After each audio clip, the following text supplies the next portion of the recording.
नहीं होने दी जाएगी। 1 अप्रैल से हरियाणा की तमाम अनाज मंडियों में गेहूं की खरीद शुरू हो चुकी है, लेकिन किसान अपना अनाज लेकर पहुंच रहे हैं, खरीद भी हो रही है, लेकिन उठान न होने के चलते कई जगह किसानों की जो पेमेंट का वादा सरकार ने किया है 48 से 72 घंटे में, वो उनके खाते में नहीं पहुंच पा रहे हैं।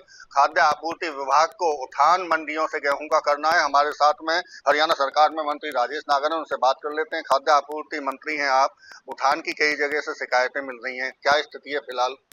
देखो, कल मैंने खुद होडल मंडी का दौरा किया।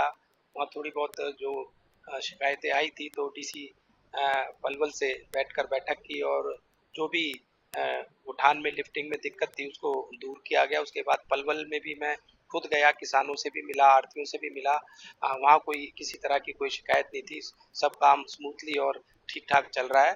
और कल हमारे चीफ सेक्रेटरी ने भी सभी डीसीज के साथ एक वीसी पे एक वीसी मीटिंग ली है और जो भी जहाँ से भी कोई शिकायत आ रही थी उनको तुरंत दूर करने के लिए बोला गया है। सर, क्योंकि वजह क्या रही देरी की? उठान में जो देरी की क्या वजह है, आपको क्या लगता है? जो रेट्स थे वो उसमें नेगोशिएशन नहीं हो पा रहा था, रेट्स बहुत हाई थे कई जिले में, तो उसी वजह से नेगोशिएशन में थोड़ा समय लगा और अब ज़्यादातर सभी में हो गया है और जो थोड़े बहुत रह गए उनको आज उनमें ये नेगोशिएशन हो जाएगा।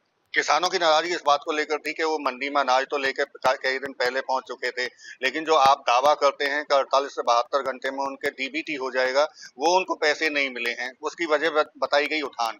तो क्या आने वाले दिनों में किसानों की ये समस्या दूर हो जाएगी? बिल्कुल, बिल्कुल। हमने जो कहा है कि 72 घंटे में पेमेंट हो जाएगी, वो होगी। जैसे ही उठान होते ही गोडाउन में उनका गेहूँ जाएगा, जाते ही 72 घंटे के अंदर-अंदर पेमेंट हो भी रही है, ज़्यादातर सभी की हो भी गई है, जो रह गई है उनकी भी जल्दी पेमेंट हो जाएगी। क्योंकि आप जिक्र कर रहे हैं कि खुद आपने भी दौरा किया है कई मंडियों का, कोई क्या व्यवस्थाओं में कोई कमी दिखाई दी है? नहीं, ऐसी कोई शिकायत हमें मिली नहीं और अगर कोई मिलेगी तो उस पे तुरंत कार्रवाई की जाएगी। बिल्कुल, ये थे हमारे साथ में हरियाणा सरकार में खाद्य आपूर्ति मंत्री राजेश नागर, जो किसानों को आश्वासन और भरोसा दे रहे हैं कि उन्हें कोई दिक्कत नहीं आने दी जाएगी। सीधा किसान के खाते में 48 से 72 घंटे में अब पेमेंट पहुंचनी शुरू हो चुके हैं। चूंकि उठान को लेकर कुछ समस्याएं थी, अब उनका भी समाधान कर लिया गया है। फरीदाबाद से देवेंद्र कौशिक, इंडिया न्यूज।